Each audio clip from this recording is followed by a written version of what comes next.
Yeah, and that was actually a good video, VeggieTales was, of Daniel. They do a good job with that. But you'll recall in chapter 2 of Daniel that Nebuchadnezzar has a dream. And man, what a dream it must have been. And he knew that when he woke up, that this dream was not the consequence of what he ate the night before. It wasn't because of any medication or anything. This dream was filled with a lot of detailed realism. And it had preciseness to it. And he knew that when he woke up, you ever had a dream like that where you wake up and it almost changes the day for you? It was such a real dream. I remember one time I had a dream that I got this watch I really wanted. And it was so real, I went to the nightstand to get it on the next morning to put it on. Sometimes dreams can be really real.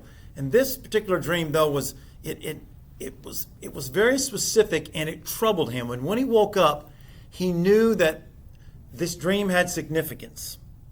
So much so that immediately he calls in all of his wise men throughout Babylon to bring them in to try to get some interpretation of this dream. So he brings all these people in. They're not sure why they're being brought in. He brings in the Chaldean, the astrologers, the wise men, all these people. And when they come before the king, he tells them, I want you to interpret my dream. But there was a caveat. And that was he didn't know what he dreamt. He couldn't remember the dream. So he wants these men to interpret his dream without them even knowing what the dream was. So there was an ultimatum. So first, they have to tell him the dream that he dreamt, which they didn't know. And second, they had to interpret the dream. And if the men would not acquiesce to the king's request, well, there was an ultimatum. So the ultimatum was death. You either tell me my dream and tell me what it meant, or your head's on the chopping block, so to speak. So the men, the Chaldeans specifically, the astrologers and the magicians, responded to the king, and this was their response. They told the king, there is not a man upon the earth that can show the king's matter. Therefore there is no king, lord, nor ruler that has ever asked such a thing of any magician or astrologer or Chaldean. It is a rare thing that the king requires, and there is none other that can show it before the king except the gods whose dwelling is not in the flesh. So the wise men here are, they're put in a pretty bad spot. They're supposed to tell the king what he dreamt and the interpretation without having anything to go on. But the king wasn't really impressed with their rebuttal, and this was his response.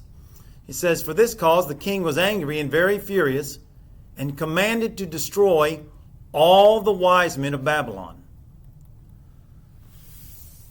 You see how short his fuse is here? I mean, and that you need to remember that, because that comes into play in the next chapter. Immediately, they can't give him what he wants, so he issues an order that all the wise men, all the astrologers of the Chaldeans, they're all going to be killed. But you notice it says all wise men. And that would include Daniel, who was not present for this particular meeting. I'm not sure why he wasn't there, but he wasn't one of the ones that was called in. So there's a man named Arioch that you see in chapter 2. He is the captain of the guard. Hey, Miss Suzanne. The captain of the guard for the king. And he's the one that's put in charge of going about executing the king's command. That's probably not the best way to put it, execute, because that's what he was going to do. His job was to make sure that all the wise men were killed. And so you see in Daniel 2 that Daniel is one of the men that Arioch approaches and says, hey, you're going to be killed. I don't know exactly how that conversation goes. I don't know how you tell somebody that. But Daniel is confused. He's going to be killed for something he had no control over. But the king's order were that all wise men should be killed. So Daniel asks Arioch, the captain of the guard, for mercy. Give him some time. I don't know how much time he asked for. The Daniel 2 doesn't tell us that. It just tells him that he asked some time to be granted to him. And so the first thing you see Daniel do is Daniel goes to his three most trusted friends that we had from last week, Hananiah, Mishael, and Azariah. Is that right? Shadrach, Yeah. Yeah, but I like using their Hebrew names, but I don't remember them as well as I do Shadrach, Meshach, and Abednego. So in chapter 2, verse 18, you see that Daniel goes to his friends and he asks them that they would desire mercies of the God of heaven concerning this secret, that Daniel and his fellows should not perish with the rest of the wise men of Babylon. So essentially what he's doing is he's like, hey, we need to go before God, the four of us, and ask God to grant us the wisdom so that we can know the secret that the king is looking for. And I think it's interesting to the three people he goes to, the people that we know are his friends from last week. So to make this, to just encapsulate this real quickly in chapter 2, we see that God grants Daniel the dream, gives him specifics of the whole dream, and then gives him the interpretation. And if you recall, basically the dream was about this massive big image where the head was made of gold, then you had silver, then brass, then iron, and a lot of things mixed together, and there was great significance to all this. And so then Daniel is given the meaning of this dream. He goes before the king, tells him the dream, and then tells him what it means. And you see at the end of chapter 2 that the king is thoroughly impressed with the God of Daniel, and he promotes Daniel to be the ruler, basically second in command to him over Babylon. And as a result, Shadrach, Meshach, and Abednego are also promoted. Daniel asks if they can work under him. And so they are elevated to high positions. The position that they're elevated to puts them above the wise men that initially came to interpret this dream. And that's important to remember as we get into chapter 3. So let's just read the entire chapter 3, and we'll try to get it all in today if possible. So it says in chapter 3, verse 1, Nebuchadnezzar the king made an image of gold, whose height was 80 cubits, or 90 feet, and was breadth there of 6 cubits, 9 feet. And he set it up in the plain of Dura in the province of Babylon. Then Nebuchadnezzar the king sent to gather together the princes, the governors, the captains, the judges, the treasurers, the counselors, the sheriffs, and all the rulers of the provinces to come to the dedication of the image which Nebuchadnezzar the king had set up. Then the princes, the governors, the captains, the judges, the treasurers, the counselors, the sheriffs, and rulers of all the provinces were gathered together into the dedication of the image that Nebuchadnezzar the king had set up. And they stood before the image that Nebuchadnezzar had set up. Did Nebuchadnezzar set that up? Sorry. I think, by the way, since you gave me pause there to take a breath, I think it's interesting the way this is worded. And I'm going to come back to that in a minute. I'm a science person. I'm trying to figure out how something this tall and this not that wide actually stood up if the wind blew. But anyway. Yeah.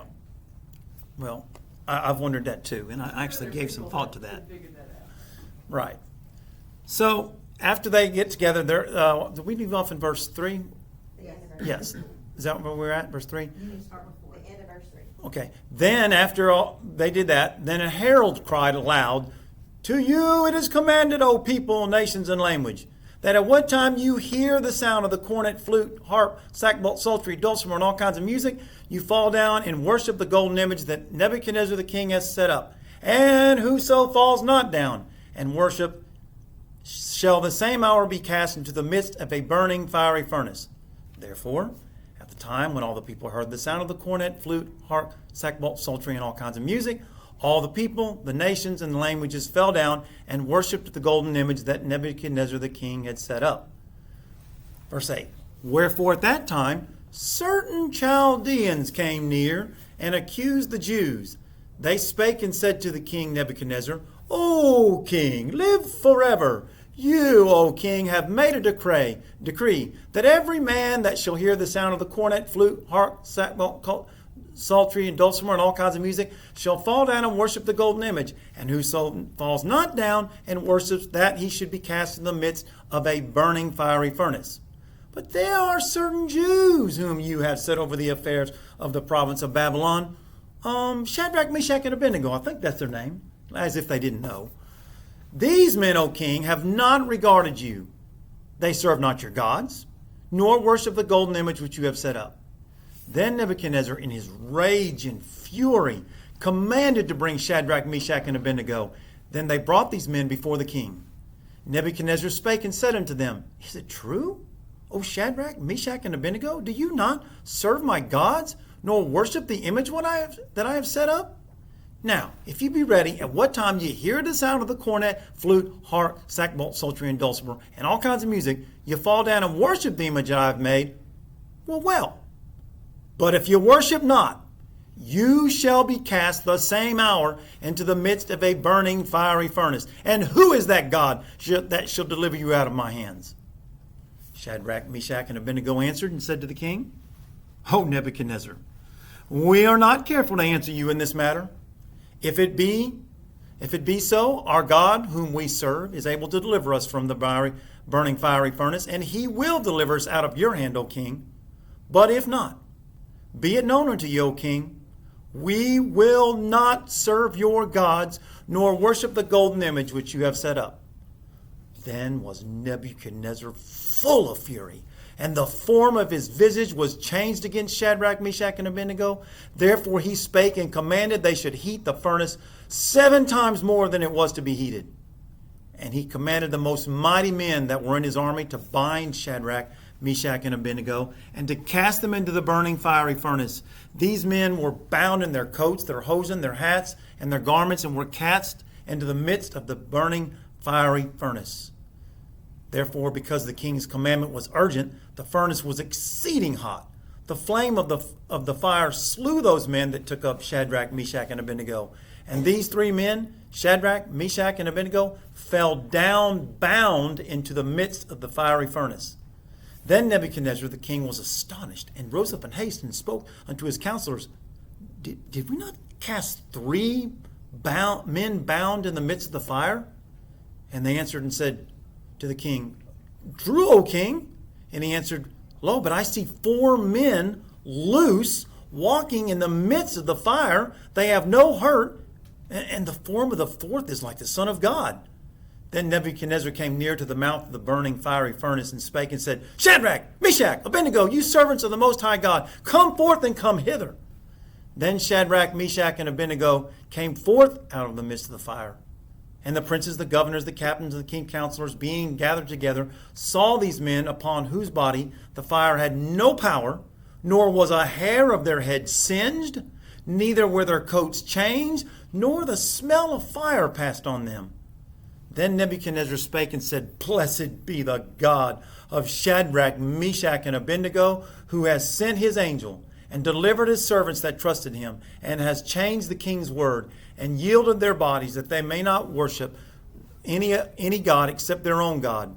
Therefore I make a decree that every people, nation, and language which speak anything amiss against the God of Shadrach, Meshach, and Abednego shall be cut in pieces, and their houses shall be made a dunghill, because there is no other God that can deliver after this sort. Then the king promoted Shadrach, Meshach, and Abednego in the province of Babylon. I love stories like this, don't you? This is when your Bible reading's fun, like when you're reading through the Bible, you can't stop. You just want to keep going. So good. My translations kept referencing bagpipes. Yes, the sackbut, I think First it's, time I've ever noticed that. yeah. The Scottish. Yeah, I don't know. It just don't seem like there's a Scottish connection there. But I do think it's interesting, those list of instruments, that they're repeated often, and we'll get into that. And I find it interesting, the times that capitalized God and uncapitalized God. Yes, that's true too. Yeah, So good when he point. talks about the God of Shadrach, then it's capitalized. But when Uh-huh. he says there's no other God, it's lowercase. Yes. Because he's one of many to Yeah, have another. yeah. Well, let's ask the Lord to bless our time before we get into this morning. Father, thank you for your word. Thank you for recording this story of 3 men that had incredible courage. Oh God, that you would give us that kind of courage in these last days. We're going to need it. And I pray that my 4 grandsons, my 3 grandsons, and my granddaughter, Father, also have this kind of courage to stand up in their generation in a day and time in which they're going to need it. So bless our time in your word. Bless all the other classes on our campus that are meeting this morning, God, we pray. Bless our pastor as he's preaching in this service. In your name I pray. Amen. So, yeah, it's interesting that you see in verse 1, did it strike you odd that in chapter 2 he has a dream of an image, and then in chapter 3 he builds an image? It really, chapter 2, at the very end, when Daniel's promoted, King Nebuchadnezzar fell on his face and paid homage to Daniel. And he did the exact same thing that he did with Rakshak and Betty at the end of 3, in saying, there is no other God. So he did this at the end of chapter 2, there is no other God. And in the very next verse, he builds an idol. They do the same thing, different people. There is no other God. It's almost as if there's a difference between, this is why, there's this old saying that you can miss heaven by 17 inches, the distance between the heart and the head, heart and the head. And it's almost like he has an acknowledgement of God, but he doesn't have a relationship with God. And that's why you see this. Well, he separates Daniel's God from Shadrach, Meshach, and Abednego. You're right. Well, it's interesting, though, that he has this dream of this image, and then what does he end up doing? He ends up making the image, and you almost wonder if the image looks similar to what he dreamed. But it's interesting here in chapter 2, you'll recall that the head was made of gold, and Daniel told Nebuchadnezzar that gold head represents you. So here, in chapter 3, when he makes this image of himself, the whole thing is gold. It's almost like he's trying to fight against the meaning of the dream. He's trying to dispute what the dream meant. I don't know. I don't know if you have any thoughts on that, but go for it, Joel. Yeah, because the image, as it goes from the head to the feet, decreases in value. The metals themselves decrease in value. And each decreasing of value, lessening of the value, indicates a transition from one kingdom to the next. Right. So for his idea of his kingdom not enduring forever, perish the thought. So this was a kind of a way he could fight that with making the whole thing gold, in other words. I think there's merit to what you're saying. Yeah, he's trying to reverse the meaning of the dream that was interpreted. And then verses 2 through 6, you see the Nebuchadnezzar, the king, sent. So he's very intimately involved here. The king sent to gather. And then you see this list: the princes, the governors, the captains, the judges, the treasurers, the counselors, and the sheriffs, the rulers of all the provinces. You keep seeing that repeated over and over again, the same thing. What I don't think we need to miss here is that this was a very well planned out, orchestrated, coordinated event. The king is involved in this. He brings all these rulers from all over Babylon that are at different levels, from people that are, way up here all the way down to city councilors, whoever, just so that we can identify with. So you have all these different leaders that are involved, and it's not a spontaneously quickly thrown together affair. It's very organized. It appears that there was an actual date, maybe, I'm not sure, but it looks like there may have been a date. I'm sure the construction of the image itself took some time. I don't know how long it would have taken. It's pretty good size, 90 feet high, and then it's going to be set in this plane where people can see it. I wondered also if maybe it wouldn't have been built on some type of pedestal that they could even get it up higher. But so then you see that once they've got all that in place, then they're going to come up with this huge celebration of when they dedicate the idol or this statue, whatever you want to call it. So all these officials are brought in. They're given details of what's going to happen, and then it appears that now this has to be communicated to the general public. So you saw there's a herald, the herald that proclaims it. Maybe there's heralds that are used all throughout the land of Babylon. When you look at Babylon, you're talking about 200 square miles, about the size of Chicago. So this is a large area. So there had to have been multiple ways to inform all of the citizens. And you notice that it says, at what time you hear. At what time you hear what? The music playing. And so you see the list of all the musical instruments that are listed. And so it almost, again, I'm trying to really get into the head of Nebuchadnezzar here. I even think that they composed music just for this event. And this orchestra was, these orchestras, but it had to have been multiple orchestras throughout the land. You couldn't just have one playing and they hear the music. They didn't have PA systems and so on. They didn't have any way to broadcast. So I would imagine, this is total conjecture, speculation on my part, but I would imagine that there are multiple, say 20 to 25, maybe more orchestras set up all throughout Babylon, and it's a coordinated time when they all start playing the music, because he says, Nebuchadnezzar says, at the time that you hear. So there must have been a designated time that all the orchestras would have known to play together. And when the people heard these instruments playing, this special music that was just music set up for this event, nothing else. Again, I think it was music composed just for this dedication. When they heard it, the people would know that this is the time they are to stop.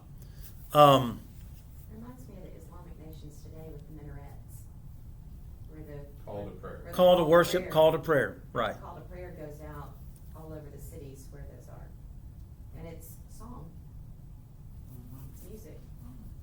But they have a speaker. I mean, it is a high post to be able to be the one who's calling people to pray through their PA systems and in minarets worldwide, like including Detroit, like all over the U.S. Same thing. So DCS. Oh yeah. So obviously they wouldn't have had the technology that we have today. So I would think that there are multiple orchestras all staged throughout Babylon. They're going to play this call to worship or call to prayer. Then verse 7. Therefore at the time, now again, that gives you, they must have known when this was going to be. When all the people heard the sound, and there's this list again, cornet, flute, harp, sackbut, psaltery, and all kinds of music. All the people, the nations, the languages fell down and worshiped the golden image the king had set up. I'm pretty positive that this was a big deal. People were and knew in advance it was coming. There were people dressed up for it. But what's interesting is that no one was exempt from this. No one. Didn't matter what language you spoke. Didn't matter where you were from. Didn't matter if you believed in this kind of worship or not. Didn't matter what God you worshiped. It was all inclusive. You were to bow down to this image. It didn't matter. And then verses 8 through 12 tell us what happens if somebody doesn't. Now, let me just stop here real quick before we get to verses 8 through 12. You notice the people just do it. Everybody conforms. There's no pushback. 99.9% of people did it. They just did it. And I don't want to get into a big conversation about what's happened over the last 2 years, but I have been a little surprised at how quickly people conformed over the last 2 years to COVID and what we were told to do with vaccines and masks and so on and so forth. I mean, people that I thought would push back against it didn't. It was odd to me how that everybody just fell in line and we just did what we were told to do. Back then, there was no devotion or reason that they had not to. They worshiped all the others, so the kings put up a new god. Let's take a few minutes, bow down, and go on. I doubt it was severe, extreme devotion to this God, but it was just the way life was. Out of fear, because there was an extreme consequence if they didn't. Oh, yeah. Reminds me of the fiction series Left Behind with the golden images of the Antichrist and the end times. It's fiction. Where do you think the writers got that from? Right here, bro. I think that they were used to it. Back in Jerusalem, Manasseh set up the Asherah pole in the temple. Yeah. So, and of course, they just accepted that as part of their worship. So they go off to Babylon, and they're like, "Oh, it's another golden image, just like Jeroboam in Israel. Let's just go ahead and bow down to it." So. I know the underground church in Iran is just exploding, and they've got their hidden churches in different homes, and they still bow down and go along with all the Muslim traditions, although they're praying to Jesus, and it's out of fear, because if they don't do it, they can get discovered and get prosecuted. So I find that interesting, that they just go through the motions, but even though they're bowing to Mecca and Allah and all of that crazy stuff, they're still praying to Jesus and they're saved. It's just interesting that out of all of Babylon, there's only 3 people who don't bow down. I mean, it's just total conforming to what the king had asked, and But no resistance at you all. pointed out that there's a reason that they're pointing out these Jews. There could have Oh, been yeah. other people that were busy or whatever that might not have, but they're inconsequential. And Well, let's talk about that, since you said that. Because Daniel's not mentioned, and Daniel's not gonna bow the knee. Yes, exactly right. And we don't know where Daniel is. Obviously, he's not here, because we know that later. If anybody's going to take a stand, it's going to be Daniel. And there But was a motive behind them being reported. yeah, they The other got, Yes. people weren't in high ranking within they government. got promoted over them, took their job. well, let's talk about it, because in verse 8, this is the accusation. Wherefore at that time, certain Chaldeans, I think that's interesting, that word, certain Chaldeans in front of there, came near and accused the Jews. So obviously we know there's some animus between these certain Chaldeans and these 3. And you almost wondered if they knew in advance that these 3, if there was going to be anyone that would resist bowing down, it would be these 3. And you wonder if they just, when it says certain Chaldeans, it's almost like it just happened to be there, where in the presence or in the vicinity of seeing where Shadrach, Meshach, and Abednego were brought in. And you'll recall now, these men, these certain Chaldeans, are probably some of the same group that were brought in to try to interpret the dream that they couldn't interpret in Daniel 2. And now they've seen these 3 foreigners, these guys. I mean, these are not even, they're not real Americans. They're not real Babylonians. These are outsiders. How is it that they get promoted above us? They don't have the education. They don't have the skills. They're just young punks. And they're here, they're promoted over us. So there was no doubt there was a lot of serious resentment towards these 3 young boys. And these older guys, that's the way I see them, these Chaldeans, they're like little tattletales. Can't wait to go, narc to the king that these 3 boys didn't conform. So you see that they go before the king, and the way they come to him with such condescension here, they say, first they come before the king in verse 9, "O king, live forever." Come over here and slobbering all over the king. "You, O king, have made a decree." And by the way, king, it was a great decree you made. That every person that hears the sound of the cornet, the flute, the harp, the sackbut, psaltery, and dulcimer should fall down, and whoso doesn't, and they repeat all that. But there are certain Jews, there's that certain, that you set over the affairs of Babylon, like that you promoted over us, that's what they really wanted to say, that have not, and this is the list they give, that have not regarded you, O king. They serve not your gods, nor do they worship the image which you have set up. Now, part of what they said was true, and part of what they said was a lie.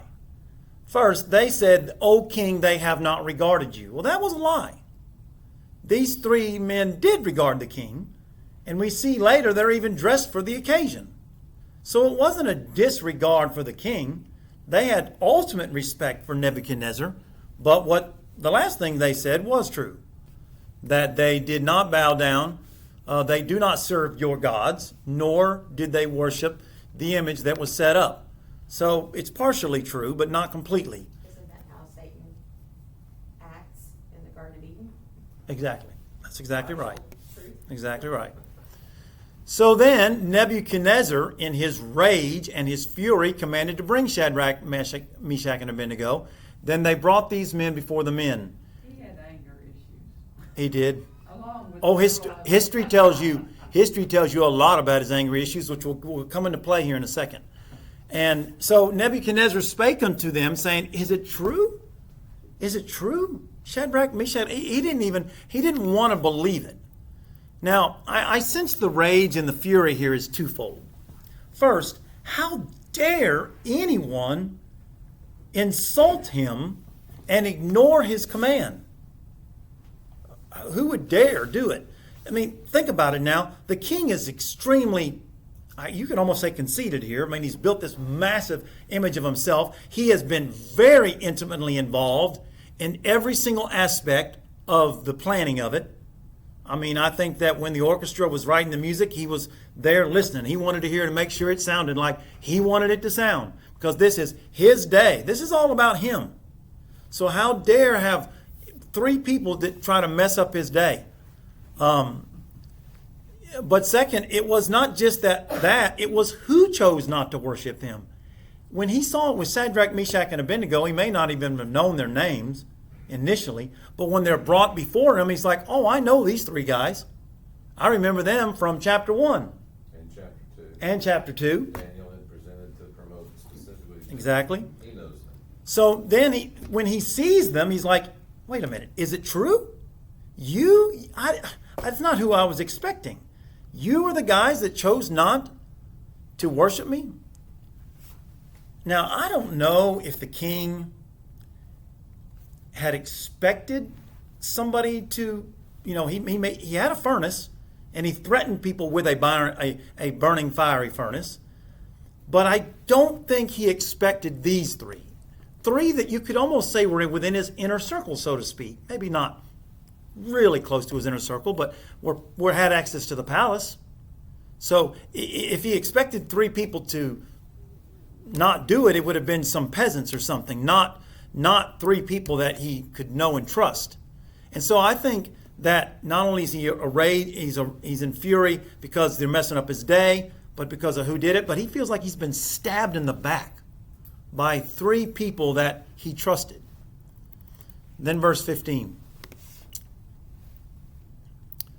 So he says, now if you be ready, at what time, and this is interesting, he says, you hear the sound of the cornet, flute, harp, sackbut, psaltery, and dulcimer, all kinds of music. He repeated the same thing. You notice that?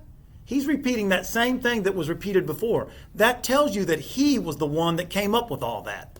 He's the one repeating the very mantra. I think everybody in the country knew which instruments were being used, just because he repeated all of it so much.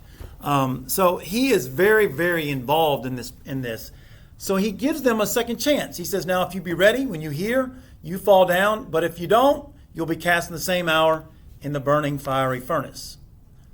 So He could even be insecure. You said that he was making it all go. We surmise that it might be that he's trying to make his kingdom move on, indefinitely. And these are the people that he knows that their God is the one who interpreted the dream. And he's trying to make it last forever. And then these people who know this God are the ones that not. He could just be a little insecure in there also. possibly, yeah. Well, I just think it's interesting, though, you mentioned about that he had a temper issue. And he did, but it's interesting here, when he saw who it was, he had a soft spot in his heart for these three men, these three boys. Give them a reprieve. That's unheard of from King Nebuchadnezzar. History tells us that he did not do that. That's just not the way he operated. For instance, go back to his dream that he had in chapter 2. They can't tell him his dream, so what does he say do? Kill him. Just kill them all. And these were people that had been loyal men to him for years. And so his immediate reaction is just kill them. But with these three boys, he's going to actually give them a second chance, which I think is pretty amazing when you consider that. And the initial tattletales pretty much told him he was wrong in appointing these people or allowing them to have reign over the nation. Because they said, the people you chose won't bow down to you. Yeah, that's a There's good that point. extra little edge of pride in there of Yeah, that's these are true. folks that I allowed. Yeah, these are people that I elevated to the top. Where is their gratefulness? And instead, they stab me in the back and say they're not going to worship. Well, the king adds one little reminder to the end of his request. I'm going to give you a second chance, fellas. But if you don't, you're going in the fiery furnace. And he ends it with this. And who is that God that shall deliver you out of my hands? Now, they're standing before... Wrong thing to Yeah, do. that was the wrong thing to say for sure. But let's just remember something here. These three boys are standing before the most powerful man in the world. There was no more powerful man in the world than Nebuchadnezzar at this point in history. He is the man. There's no doubt about it. That's why I was saying every nation and language will bow down, because he had taken That's a over good point. every nation and That is an excellent point. That's a very good point. Well said. But here's the thing. You know who believed it more than anybody? He did. He thought he was the most powerful man in the world, and he forgot who created him. So his statement, who is that God that should deliver you out of my hands, would come into play later. Then verses 16 through 18. Shadrach, Meshach, and Abednego answered. Now, you get the impression here, there's not a pause. We need some time to pray about this. This is an immediate response. Shadrach, Meshach, and Abednego answered and said unto the king, we are not careful to answer you in this matter. Notice, we don't have to give any thought. Does anybody's Bible say that different? We are not careful to answer. We do not need to defend ourselves before you in this matter. We do know, okay. We have no need to answer to you in this matter. Okay. We don't regard it necessary. Okay. Yeah. Okay. We don't have to think about anything.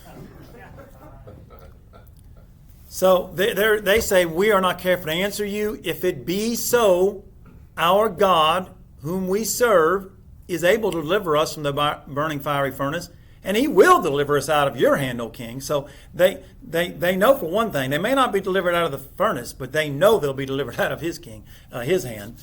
But if not, be it known unto you, O king, that we will not serve your gods, nor worship the golden image which you have set up.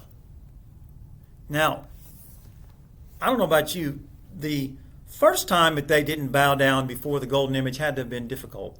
But I would think it'd be a whole lot harder. Just say it to his face. You got that right. To say it to the man's face. But they don't have regard for idols. And they say it in such, not a smart alecky way. We have no regard. I see no reason not to answer you. Okay? Their confidence in God, their faith in God is the picture we need to see. Not, oh, they had to have been scared to death. They weren't. It didn't appear they were at all. None. No fear. None. None. Well, and I think the statement too, kind of that either way, we're gonna be delivered from your hand. That was their Yeah. statement of That, faith, of whether we live or whether we die, we're delivered from your hand. in their minds, it was already predetermined. It goes back to chapter 1, where you see Daniel saying he purposed in his heart that he would not defile himself. So in other words, before, it wasn't at the moment of this conversation with this king, they had already made their choice. They had already decided. They had purposed, just like Daniel. What I was wondering this week was, I wonder if these three boys would have been this steadfast before they met Daniel. Daniel, we see Daniel in chapter 1 is the one that purposed in his heart, and then it seems like that the other three boys kind of follow his lead. I don't know, but that's kind of the way you sense it. So I wondered if the purposed faith of Daniel wasn't contagious, and they saw how Daniel stood up, and it encouraged them to stand up in this moment. I say that only because there are people that want to stand up. They want to have this kind of courage, but they look to someone else. They're not the one that can just do it on their own. But if they see you standing, it gives them the courage and the tenacity to say, I'll stand up with them. And then when you're not around, that time that you kind of stood up together, when they're by themselves, they find the courage within themselves because of what happened prior. And so I don't know, maybe these three boys would have stood up to the king had not we had chapter 1. But you can't help but think that Daniel, being the leader, being that one that stood up initially and took charge and said, I will not defile myself, really helped these boys in this moment. Because their answer is immediate and it's to the point. You might almost say, though, you talked about their answer, you almost get you can almost say their answers are a little disrespectful in a way, but because it's so to the point. But I think, They didn't have much time. It's so firm in their faith in God yeah, that it will be taken as disrespectful towards Nebuchadnezzar because he didn't know God. They're thinking things of God, Yeah. and he's not. when you have that level of confidence in your relationship and how you speak about it, and the decisions of what we're doing here, Other like people are moving to gonna be Nashville, offended. people are gonna go, people don't talk that way. yeah. And so I guess I'm glad you said it. You said people will be offended. I think there is a time. I mean, we have to be wise as serpents, harmless as doves. We need to be respectful of authority. We render unto Caesar what is Caesar's. But there is a time when we will be forced to stand up, and sometimes it will come off as disrespectful. I mean, and I think that's kind of what you see here. There's times as Christians we have to make it clear where we stand. Now, Warren Wiersbe, he said that their attitude was respectful because they acknowledged him as king, or in my Right. interpretation, was your majesty. But their words were few and carefully chosen. That were direct, for sure. Yeah. Well, and their motive wasn't to be disrespectful. Their No, it motive was to wasn't. be faithful to God. Yeah. Mike's saying, hey, Kevin. Yeah, go ahead, Mike.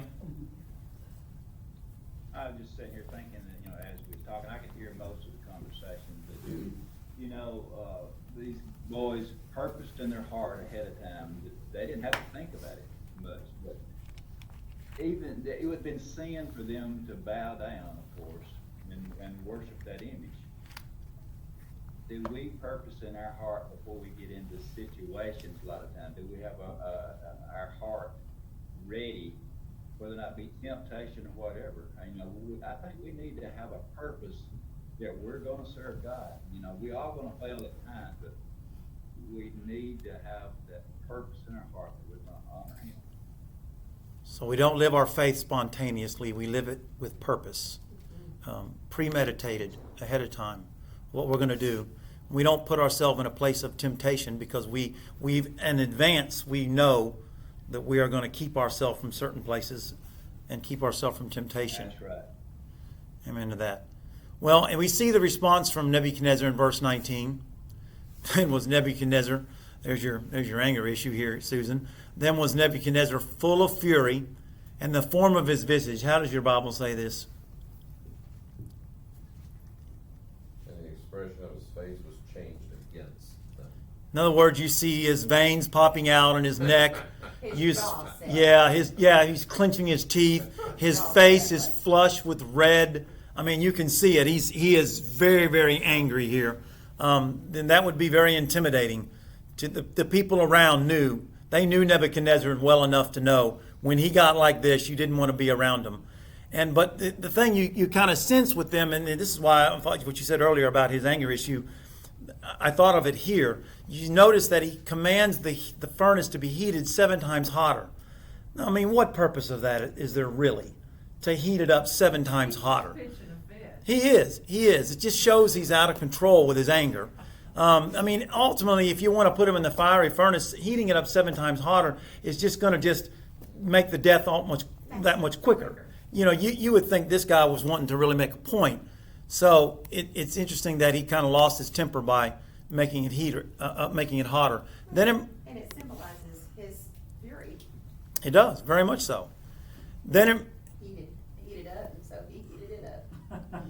So to add to this, he's going to make an example here. He adds another dynamic to it. He commanded the most mighty men that were in his army to bind Shadrach, Meshach, and Abednego and to cast them into the fiery furnace. Now, so again, this is conjecture on my part. Why would they need mighty men? I mean, I don't see that these guys are a big threat. Okay, so this is just this. I asked the same question of myself, and this is just me thinking out loud. I ponder these things that are probably irrelevant, but this is just what I do. So you notice it says a fiery furnace, which there would have been multiple fiery furnaces in and around Babylon, without a doubt. I don't think there's a fiery furnace if you see pictures of it, they always show like all of this is right together. I don't think that's the way it was. I don't think there was a fiery furnace near around the royal court, yeah. It's some distance. You notice it says you will be cast within the same hour into the fiery furnace. So within the vicinity, there is a fiery furnace somewhere nearby. And so, Huge, and they gotta be able to look into it. yeah. And so I think the mighty men thing is, again, it's a symbolism. It's we're going to get the biggest dudes we got. We're going to bind these guys up. We're going to parade them down the street. We're going to make a show of this. We're going to set an example for people. You mess with me, this is what's going to happen. So it's a show. It's a dog and pony show. They're going to, have these big, massive, 6'8" guys, the biggest they got, bind them up in their clothes and walk them and parade them down to the furnace. It's exactly what it is. Because these guys refused. There was three things that really ticked this king off. They had refused to worship, they showed ingratitude, and they embarrassed the king on his day. The audacity of you to do that. And to him, it really was all three. It was the fact they refused. It was ingratitude because he had promoted these men, personally promoted them. And plus you're messing up. Yeah, made me look bad in front of all my people, speaking out against me in front of my people. So he's going to make an example of them. So then in verse 21, these men were bound in their coats, their hosen, their hats, and their other garments. I don't think that's by accident that's mentioned here. They were dressed for the occasion. It wasn't an issue of not acknowledging the king or respecting the king. They were dressed up in their stuff. So they're bound in their coats and their hosen and their hats and all the other garments and cast into the fiery furnace. And all his mighty men got burned up. Well, yeah. Well, let's mention that. Verse 22. He says, therefore, because the king's commandment was urgent, in other words, they did what they were told to do, they heated the furnace exceedingly hot. The flame of the fire killed those men that took up Shadrach, Meshach, and Abednego. That must have been one hot fire. Now, I don't know how close they got to it, but it doesn't say let me go back there. Doesn't it say how did they throw them in there? It doesn't actually say it, does it? Prisoners. Are you actually in front of the prisoner? No, the prisoners are in front of you and you've got it behind, right? Right. Shadrach and Abednego didn't get burned up. The fire was so hot that it burned up the guys behind. That's a good point. That's a good point. Never thought of They that. fell in. That's a good point. I like that. You're hearing what he's saying? The three men that throw them in get killed, but Shadrach and Meshach and Abednego don't. I don't know why. I don't know how I missed that. That is very observant. But yet so obvious. Well, but their positioning. Yeah. But still, anywhere close, you would think it would have some effect on them, Yeah. but it didn't. Here's the deal, though. The king's losing his temper and heating up the furnace 7 times hotter than it was cost him 3 of his best men. But they were expendable. He didn't care. And when anger consumes us, we become dangerous to ourselves and to others. We really do. Anger is a very, very toxic part of our personality. And when it controls us, it causes us to do things that are just flat out stupid. And at times we don't even care about the value of anything. We don't even value life. And it appears this man doesn't. And godless people don't care about human life. We live in a society today where godless people will worship animals, worship the earth, Mother Earth, but they'll kill the babies in the mother's womb. And that's, They'll kill it after it's out. yes, which is even worse. And sick. Yes, it is. Well, then, verse 23. These 3 men, Shadrach, Meshach, and Abednego, fell down, bound into the midst of the fiery furnace. I think the wording of there is very interesting. So it tells me that if they're bound, they have no control over themselves. If you are bound, however you're bound, tied up, I don't know if their hands were here or behind them, how they were, but they were not on their feet when they were thrown in the fire, which makes it very interesting for what they see, what is seen later. It says they're bound, but in verse 24, the king Nebuchadnezzar was astonished. His anger shifts to astonishment. Does yours use that word? What does yours say for that? Amazement. Amazement, okay. And rose up in haste. So you get the impression here that they set up a little place for the king to sit and everything so he can watch. First of all, that tells you something about, again, anger. What anger does. Would you want to watch people roast to death? I mean, I'm like, when you guys were just talking about your heart surgery, I can't, just talking about that gets me EBGBs, but I don't want to watch somebody burn. That's what anger does to you, though. It takes you to a place where you just want to watch. They had set up chairs so they could watch these people die in the fiery furnace and hear their screams. But it didn't. Show up his power again. Of they're going to embarrass me. This is what I'm going to do to them. To show up his power and pride. I don't know how long this lasts from the moment they're thrown into the fiery furnace. I don't know if it's a minute, if it's 30 seconds. I don't know. But for whatever time it was, it doesn't take long. The king notices that not only there was 3 men bound in the fire, and there was no screaming, there was no nothing. He doesn't see the normal thing you would think. They're bound in all their clothes. Typically, clothes would catch on fire quick, and you might even see something like sparks or something coming from the clothes. You know how it looks when stuff burns. He doesn't see that. But now he's seeing that not only were they not fallen down, they're on their feet. Which, how do they get on their feet? If you're bound and you're thrown into a fiery furnace, you're not able to get up. But these 3 men are standing and walking, and there's a 4th person. And the king asks the people around him, he thinks maybe he's seeing something. Didn't we throw 3 in there? He wants some confirmation. We did throw 3 in there, right? Yes, O king, we did. But he answers and said, I see 4 men loose, walking in the midst of the fire. They have no hurt, and the 4th is the form of the and the form of the 4th is like the Son of God. So it's interesting that they're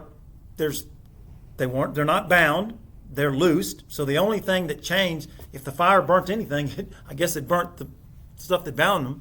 But probably that's not the situation, but And the mighty men. And Nebuchadnezzar would have seen his mighty men burn up. yeah. It's like, my own men died, but wait. I mean, it's a miracle. The fact the men are standing up and they're loose and they're walking around, and then there's a 4th person. You have any thoughts on that 4th person? Any thoughts, any of you guys on Zoom? The pre-incarnate Christ. I believe so too. There are some who don't. Yeah, I think we're all in agreement with that. The purpose that they say is like the Son of God. I was surprised. Yeah, I was surprised in my Bible study how many people don't subscribe to that. A lot of commentaries and Bible teachers think it was an angel, and a lot of Jewish teachers would say that. No, I firmly believe, yes, sir. The Son of God is not a New Testament concept. Correct. It's not, Jesus is constantly preached as the Son of God in the New Testament writings. But at the time when the writings were still being, historically fulfilled before they were writing, everybody understood a second person of the Trinity, Yes. of the triune God, as being the Son of God. So that's why Luke calls Adam the Son of God at the end of Luke chapter 3. That understanding was present in the minds of the original biblical authors. It's not a New Testament deal. The Old Testament people understood that. I believe it was Jesus, of course, don't know for sure, but, think beyond that verse. What would he have communicated with them? What would he have said? Was he comforting them? Was he, telling them this is how this is happening? I mean, what actually took Or did he have to say anything? Yeah. Well, we know when he started off by saying, do not fear, right? I mean, that's how he started off everything that was freaky. Do not fear. Okay, now let's have our conversation. Well, one thing for sure. Good job, guys. Yeah. Yeah. Got your back. You're not done. Well done. my good and Yeah. faithful servants. Well, one thing for sure, 3 people were thrown in and 3 people came out. So, you know, the fourth one never actually came out of the furnace. But it is interesting because in verse 15, you know, Nebuchadnezzar asked a question, who is that God that shall deliver you out of my hands? He got his answer. That one right there. That one right there. He definitely got his answer. That one right there. Well, verses 26 to 27 is of confirmation. Then Nebuchadnezzar came near to the mouth of the burning fiery furnace and said, Shadrach, Meshach, and Abednego, you servants, and there you are, the servants of the Most High God, capitalized, come forth and come hither. So he acknowledged it. He acknowledged who it was that was in there with him. Their God. That's right. Yeah, which is the sad part, that he didn't make him his God. He acknowledged it. God had to bring Nebuchadnezzar down over and over and over again. I wish that he had asked him, who was in there with you? And they had answered. Oh, yeah. That would be nice, wouldn't it? Why wasn't he curious to ask? He didn't want them to think you gone crazy. But you know, over and over again in this book, as we close out here, the theme of Daniel's never really talked about. It's a prophetic book, but you know, really over and all, I just see it's a book that tells us don't compromise. Don't compromise. And you know, there's a lot of sins that are listed that God hates, but there's one that's not listed, and that's compromise.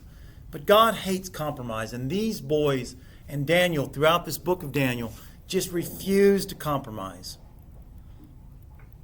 And what a blessing this story is. These men stood up, and I wonder, you know, could this happen in our day and time? Could we be put in a situation similar to this? And we know, I mean, People Christians, get canceled all the time. but there's been Christians persecuted, and there are being Christians persecuted all throughout our world. And we are so blessed.